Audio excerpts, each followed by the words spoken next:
est-ce que ça se pourrait que c'est pas dans la volonté de Dieu que cette personne soit guérie? Qu'est-ce que tu en penses, là? Je vais te dire qu'est-ce que je pense. Je pense que notre Dieu, c'est un Dieu qui est bon.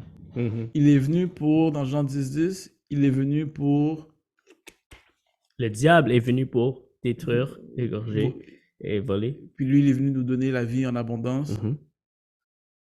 Moi, je pense que c'est toujours dans la volonté de Dieu qui guérit. Pourquoi? Un, ça fait partie de sa mission, ça fait partie de la bonne nouvelle. Mhm. Quand il a dit comme, je suis venu pour euh, voler, excuse-moi, je suis venu pour guérir les cœurs brisés, les Mhm. captifs, les prophéties dans Isaïe. Donc, on voit que ça faisait partie de sa mission, ça fait partie de son plan du royaume de Dieu. Aussi, c'est bizarre que tu me poses cette question-là.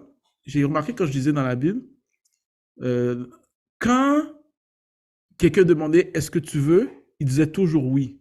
Mhm. Mais à un moment donné, quelqu'un n'a pas dit est-ce que tu veux, il a dit est-ce que tu peux.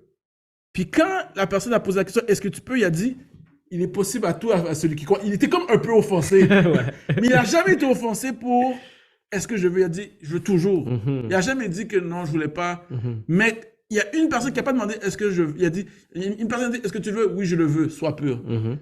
Mais une autre personne m'a demandé dans un code qui a dit est-ce que tu le peux. Jésus était comme. Mhm. Et des fois, on fait le contraire. On pense que Dieu peut tout le temps. Non, on pense que Dieu, que Dieu ne veut pas. Mhm. On remet en question son vouloir, Mhm. mais au fond, il veut toujours. Mhm. Puis, euh, puis il peut aussi. C'est ça. Et c'est comme quand les gens sont venus à Jésus, Jésus a jamais dit c'est pas la volonté de Dieu, c'est pas ton temps, Dieu t'enseigne à travers cette maladie. Il a toujours dit oui, je le veux. Ou il a simplement juste guéri la personne. Alors Jésus était la manifestation de la volonté de Dieu dans la chair. Et la volonté de Dieu, c'était quoi? Au début, quand il a créé la terre, il a créé la terre parfaite dans la santé, dans la prospérité, sans maladie, sans pauvreté, sans aucune malédiction. Mais le maladie est venue comment? C'était à cause du péché. Après le péché, c'est là où toutes ces malédictions sont venues sur la terre. Et c'était pas la volonté de Dieu, c'est la volonté du diable. C'est pour ça que la Bible nous dit, comme tu as dit, c'est le diable qui vient pour tuer, voler et égorger. Et la Bible nous dit que Jésus guérissait tous ceux qui étaient opprimés par le diable. Alors, ça nous montre que l'auteur du maladie, c'est le diable. Jésus a même dit quand il a guéri la femme qui avait le dos courbé, il a dit Satan a lié cette femme. Amen.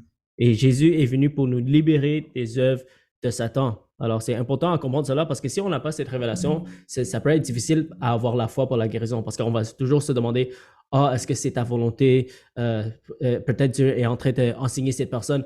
Et quand tous ces mensonges sont dans ta tête, là, tu vas pas avoir l'assurance à 100% que Dieu va guérir la personne.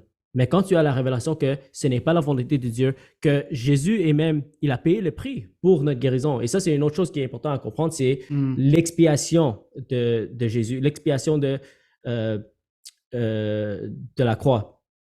Que Jésus, par les meurtrissures de Jésus, on a été guéri. Alors, Jésus a déjà payé le prix. Alors, si on demande à Dieu, est-ce que c'est ta volonté? Tout ce qu'il peut répondre, c'est que c'est déjà fait.